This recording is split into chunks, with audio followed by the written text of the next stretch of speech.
Here's an interesting medical marketing trend that will still affect your business in 2023. There will be no more silver bullets. Everyone will have to optimize for marginal gains. Hi there, it's Huynh Trương here, and welcome to OMD TV and Podcast Show, the place to be to grow and scale your practice. In this episode, I'm going to talk about why it's so important to know your numbers. There's a saying, you can't manage what you can't measure. And this is correct in all aspects of running a business, especially in marketing. In the past, you could pick one or two main marketing channels, which were your silver bullets, and you could leave off those to get your new patient leads. However, you needed to run a successful practice, right? But that's not the way it is anymore. There is too much noise in the world. So, for example, I came up with this list of marketing channels and I did this within a minute, and they are no in particular order. And I'm sure they are pretty more, but just listen to this. You can do Google Ads, SEO, forum advertising, articles, video, podcast, practice newsletter, TV ads or radio ads, public speaking. You can run Facebook, Instagram, TikTok ads. You can do direct mail, text marketing, patient events, press releases, sponsoring local patient events. I mean, isn't that crazy? You're never going to have enough time, money, and energy to use all of these new patients marketing channels. But that's not all. There's also way too many technology choices that need to be considered carefully. And there are also many generational differences, since you may be catering to patients in their 20s all the way to their 70s. So what do? How do you make sense out of all these variables so you invest your resources more wisely? So here's my advice. Know your numbers. The answer you are looking for are in your numbers. When you collect and review your day, you have such a better picture of what's driving your success. But this cannot be anecdotal.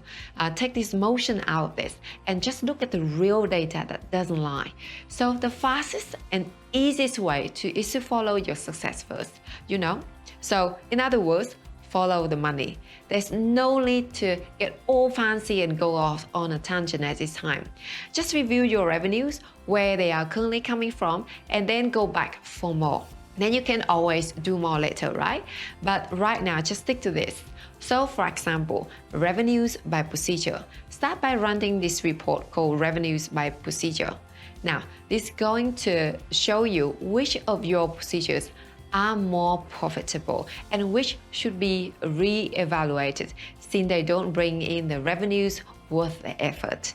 Sometimes the way to go is actually drop the busy work that's not bringing in the revenues, so you can redirect your focus on the procedure that are. So for example, I did this surgical pie chart for a practice, and I broke down the revenues by procedure, and it was showing that the big hits were injectable, skull sculpting, and facelift. Now that's good to know when they are considering their marketing plan, right? However, the skincare was a loser at 1% of their revenues. Yet I watched so many practices put a ton of effort into this, thanks to their skincare reps. But is that the best use of your resources? Given maybe not. Now, another report I love is revenues by referral source. This tells you how your patients hear about you. Now, this data is crucial to know. You can allocate your time and money to only those marketing channels that are directly attracting new patients to you. And as you can see on the screen right now, for every client we work with, we track number of website visitors and inquiries coming through every month and draw a graph for the patient to see the improvement and the relation between the traffic and the number of inquiries. We even track the number of inquiries for each main procedure that we are promoting for the client and the value of the booking.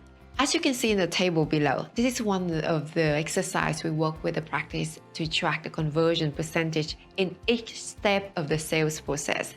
When user contact practices, phone inquiries, initial consultation, and procedure booking. So you know out of 1,000 website visits, how many potential bookings we can generate, and the cost per inquiry, cost per consultation, and cost per procedure booking.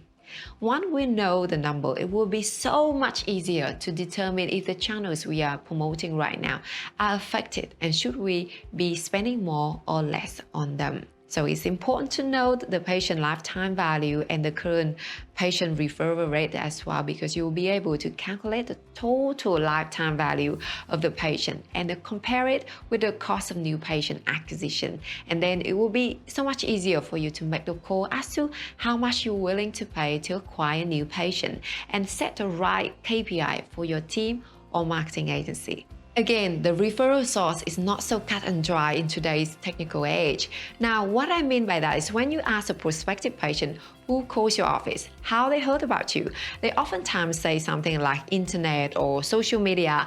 However, as they get to know you better and open up the answer can be changing too. For example, this prospect's girlfriend mentioned you, so they check out your Instagram and that led them to your website.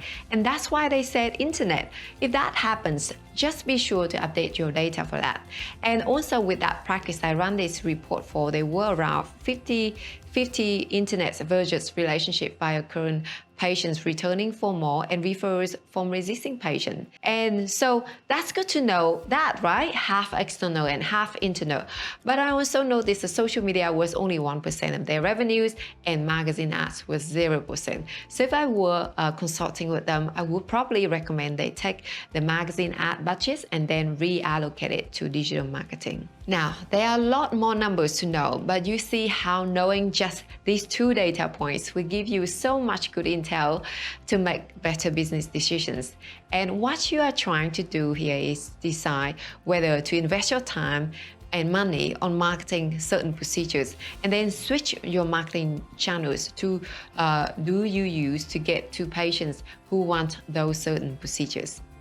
Okay. So now let's talk about data tracking tools, because in order for you to accurately track data, there's a lot of tools and technology available today. And that's a good news if we have to figure out all of these technologies, or at least is collecting data. Now, your practice software is a control tower that collects all the data of your practice. Please be sure to choose a CRM. CRM is a customer relationship management software. Just to be sure that you choose one that is data friendly when it comes to entering data as well as retrieving, because oftentimes we can enter the data, but we can't even get the damn stuff out of the computer. So you really needed to have a format that tells you vital information, and that's reporting. Now, the good news with all this technology at your fingertips is that it really is tracking all your clicks and links. So get familiar with Google and social media analytics. They have lots of data for you to look at. And also, phone calls and lead tracking platforms are super helpful to track data, and at least use your Google Sheets to collect data that can be updated regularly by all parties involved. Now, I leave you with this motivating quote. Keep going, because you didn't come this far to only come this far. Of course, if you need help, please reach out to me at onlinemarketingfordoctors.com. Okay, that wraps up this special episode, and please do me a favor, subscribe to our channel so you don't miss any new episodes coming up. And if you feel so inclined, please share this with your staff or colleagues, and then you can always follow us on social media. Now, thank you very much for tuning in, and I look forward to speaking with you soon. Bye for now.